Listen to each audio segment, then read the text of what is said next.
কিনা ওটা ও মনে 30 বলে লাগে না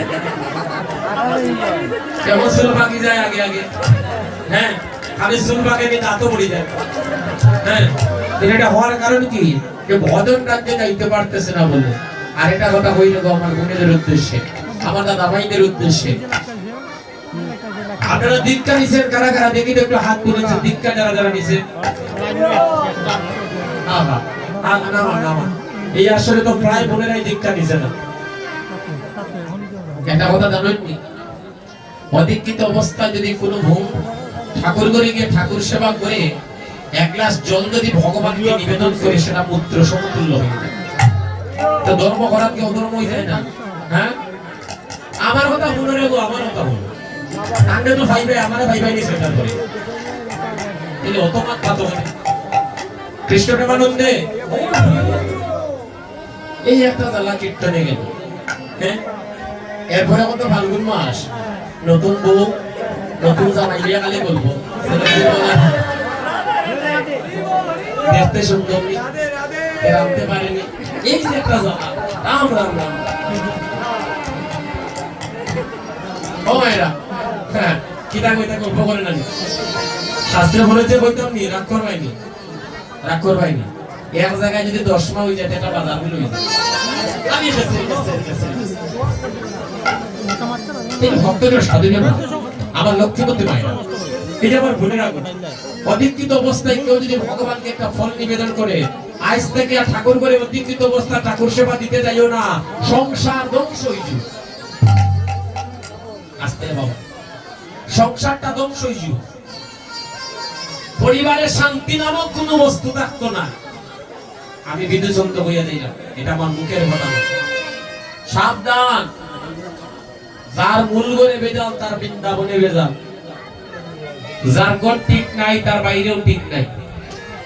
ঘর ঠিক করতে যদি না পারেন এখন একটা আমাদের বর্তমান সময়ে হ্যাঁ একটা নতুন নিয়ম না এটা আগে থেকে ছিল হ্যাঁ যে এটা নিয়মটা কিটা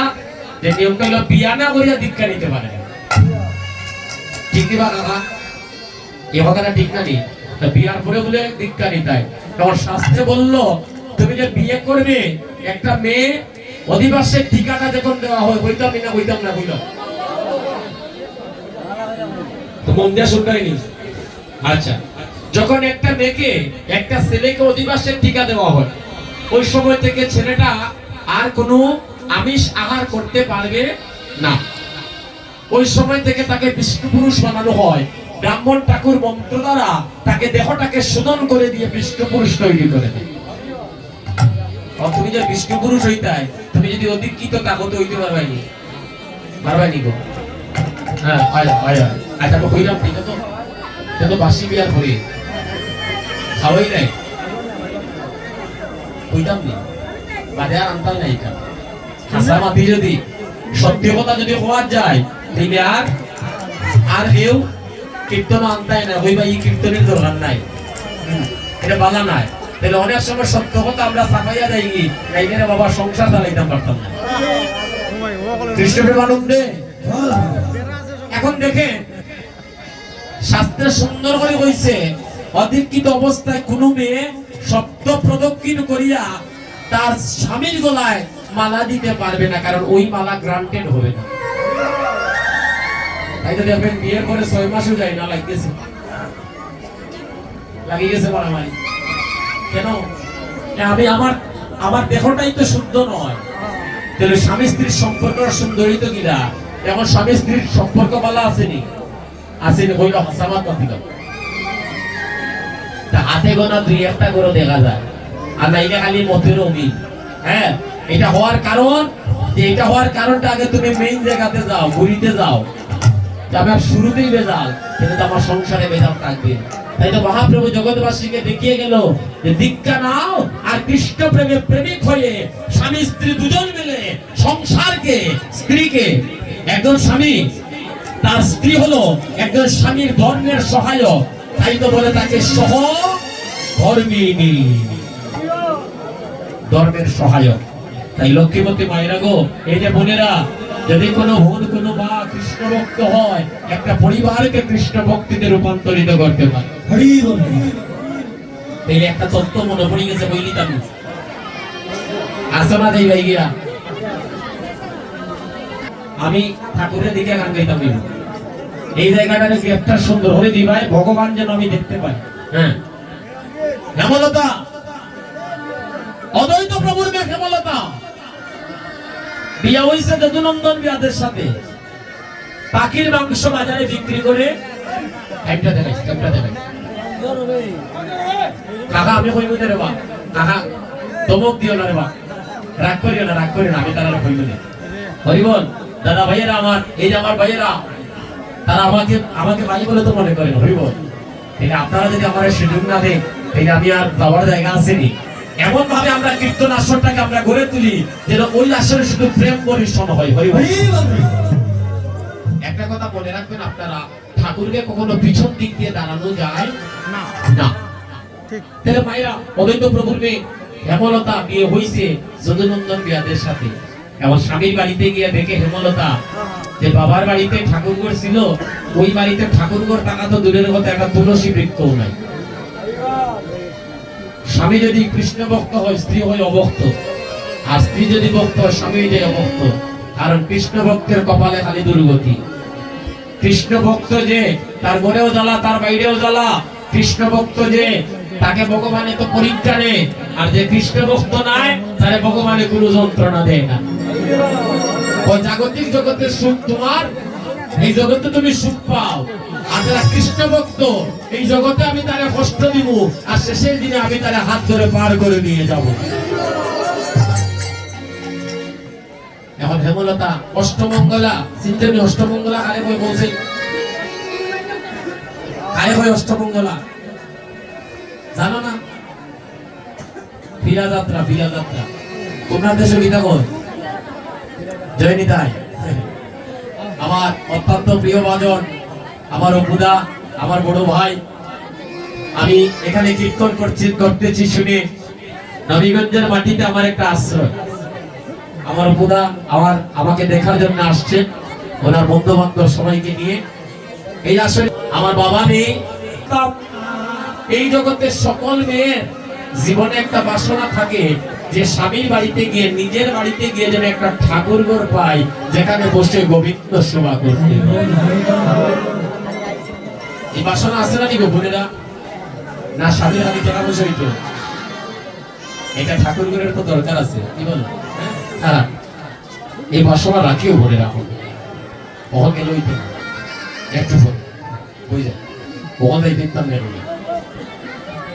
নাই তো ভক্তজন সাধুজন হে বৈষ্ণবগণ অদ্বৈত প্রভু বললেন হেমলতা আমারে আমি সুপাত্রে তোমায় পাত্রস্থ করেছি তুমি চিন্তা করো না তুমি যদি প্রভুর ভক্ত তোমার স্বামীও ভক্ত যাও হেমলতা আমার বাড়ি থেকে একখানা তুলসী বৃক্ষ নিয়ে তোমার বাড়ি থেকে রোপণ করো আর বৃন্দাজির আরতি শুরু করো দেখবে কৃষ্ণ প্রেয়সীর যদি কৃপা হয়ে যায় রাধা গোবিন্দের কৃপা তোমার প্রতি হয়ে যাবে। হেমলতা বাবার বাড়ি থেকে তুলসী বৃক্ষ নিয়ে রোপণ করে সন্ধ্যাবেলা আরতি করছে। আহা একটা লাইন গাই হেমলতা আরতি করছে নমো নমো তুলসী করছে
বাবাজি তুমি দেখি কেন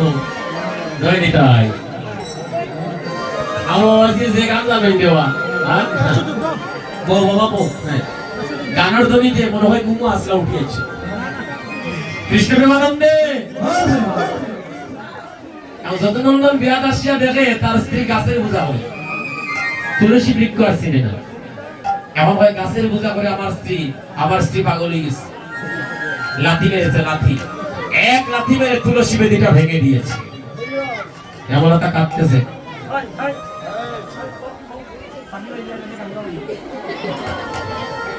হেমলতা কাঁদতেছে, দেখো প্রচন্ড, আমার প্রচন্ড স্বামী তুলসী দেবীকে আর চিনতে পারল না। পরের দিন হেমলতা নদীর পাড়ে গিয়ে বাসন ধৌত করতেছে, সকালবেলা